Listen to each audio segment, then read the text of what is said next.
Motor Mechanics Lesson 1. Car engines work by internal combustion. Air and a drop of petrol enter the cylinder. The piston moves upward, compressing the mixture. The spark plug ignites the fuel, causing an explosion that drives the piston downward, powering the engine. Engine components are housed in what's called the engine block. It arrives at this plant partially made. Here, the cylinder bores, the holes in which the pistons move up and down, are finished off by machining. The tool carves a criss-cross pattern on the cylinder bore walls. Lubricating oil will cling to the grooves in this pattern, enabling the pistons to move smoothly. After machining, the engine block travels upside down to the engine assembly line. When it arrives, a scanner records the block's traceability code, a barcode that enables the factory to track the block through every stage of production. As the engine block travels down the line, devices ensure that each component is installed properly. Elsewhere in the factory, the crankshaft is slowly taking shape.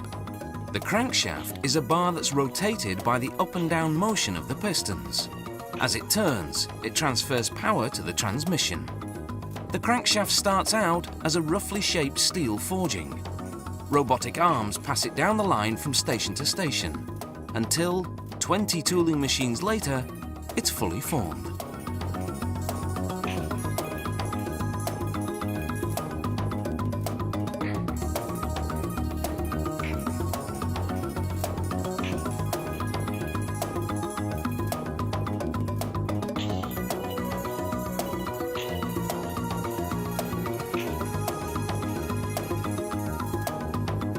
Next, a steel disc with teeth called the reluctor ring is installed. It's heated and pressed onto the crankshaft. As it cools, it shrinks to a tight fit. This ring helps time the combustion cycle.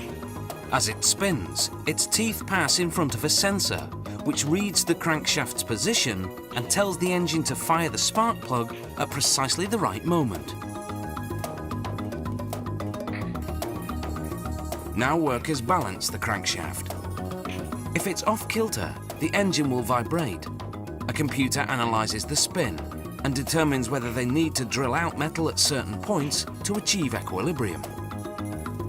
Back on the engine assembly line, the engine blocks are still upside down. A robot lubricates the 4 bearings on which the crankshaft will turn. Then it drops the crankshaft into position.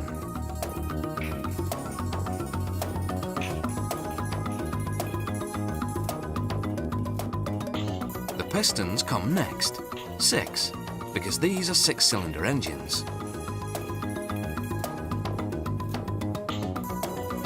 The pistons are made of aluminium.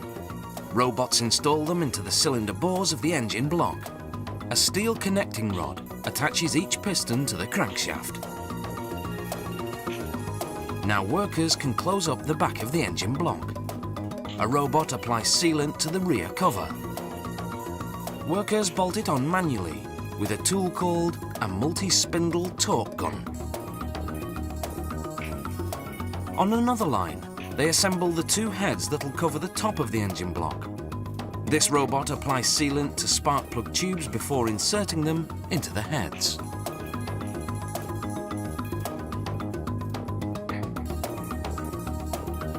The heads cap off the cylinder bores.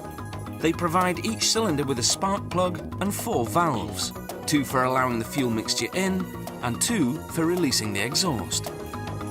The black tubes running front to back are the camshafts, the components that open and close those valves. There are 4 per engine. A robot applies sealant and then bolts a cover onto the front of the engine block over a component called the timing chain. This chain connects the crankshaft to the camshafts, so they rotate in unison. This ensures the valves open when the pistons are in the right position. All pretty complicated stuff. Now we can all look bemused next time we pop under the bonnet.